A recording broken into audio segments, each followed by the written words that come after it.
بسم اللہ الرحمن الرحیم۔ السلام علیکم ناظرین، آپ دیکھ رہے ہیں کلیم کیسرانی۔ ناظرین، آج ہم جس عظیم صحابی رسول صلی اللہ علیہ وسلم کا واقعہ بیان کر رہے ہیں، حضرت علامہ بدر الدین عینی رحمۃ اللہ علیہ فرماتے ہیں کہ ان کا نام طلحہ بن عبید اللہ ہے، اور حضرت سیدنا ابو بکر صدیق رضی اللہ تعالیٰ عنہ کی طرح آپ رضی اللہ تعالیٰ عنہ کا سلسلہ نسب بھی ساتویں پشت میں حضرت کعب بن مرہ پر رسول اللہ صلی اللہ علیہ وآلہ وسلم کے مبارک نسب سے جا ملتا ہے۔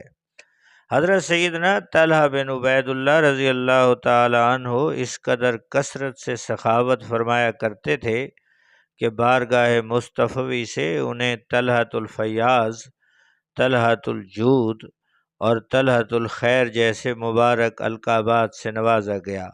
ان القابات سے نوازنے کی وجہ آپ رضی اللہ تعالی عنہ کا کثرت سے سخاوت کرنا ہے۔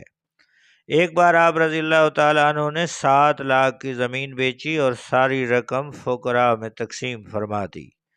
ایک بار آپ رضی اللہ تعالی عنہ سے کسی رشتہ دار نے سوال کیا تو فوراً اپنے پاس موجود 300 درہم یا دینار عطا فرما دیے۔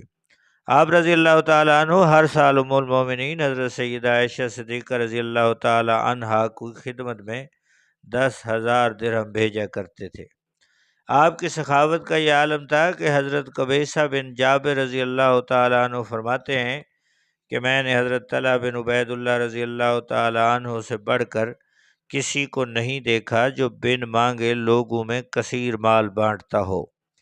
ایک اعرابی نے حضرت سیدنا طلحہ رضی اللہ تعالی عنہ کی خدمت میں حاضر ہو کر اپنی رشتہ داری کے نام پر کچھ مانگا۔ آپ رضی اللہ تعالی عنہ نے فرمایا، مجھ سے رشتہ داری کے نام پر آج تک کسی نے کچھ نہیں مانگا۔ میری ایک زمین ہے، امیر المومنین حضرت سیدنا عثمان غنی رضی اللہ تعالی عنہ نے اس کے 3 لاکھ درہم لگائے ہیں۔ اگر چاہو تو اس زمین پر قبضہ کر لو، یعنی وہ زمین لے لو، اور اگر چاہو تو میں اسے امیر المومنین رضی اللہ تعالیٰ عنہ کے ہاتھ فروخت کر کے اس کی رقم تمہیں دے دیتا ہوں۔ اس نے کہا، مجھے رقم چاہیے۔ چنانچہ آپ رضی اللہ تعالیٰ عنہ نے وہ زمین امیر المومنین حضرت سیدنا عثمان غنی رضی اللہ تعالیٰ عنہ کو فروخت کر دی اور اس شخص کو نقد پیسے دے دیے۔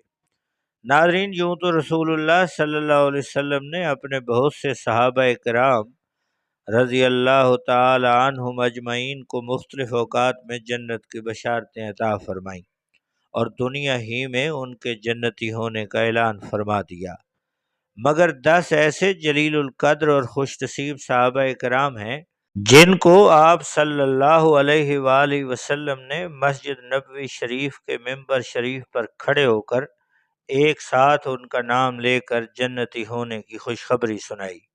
تاریخ میں ان خوش نصیبوں کا لقب عشرہ مبشرہ ہے۔ حضرت سیدنا طلحہ بن عبید اللہ رضی اللہ تعالی عنہ کا شمار بھی عشرہ مبشرہ میں ہوتا ہے۔ سبحان اللہ۔ ناظرین، آپ نے دیکھا کہ رسول اللہ صلی اللہ علیہ وسلم کے یہ صحابی اللہ کی راہ میں کس قدر سخاوت کرنے والے تھے۔ اللہ تعالیٰ ان کے درجات کو بلند فرمائے، آمین۔ ناظرین، یہ تھی آج کی اسلامی ویڈیو۔ اس قسم کے اسلامی ویڈیوز کے لیے آپ سے گزارش ہے کہ ہمارے چینل کو سبسکرائب کریں، بیل آئیکن کو پریس کریں۔ بہت شکریہ، اللہ حافظ۔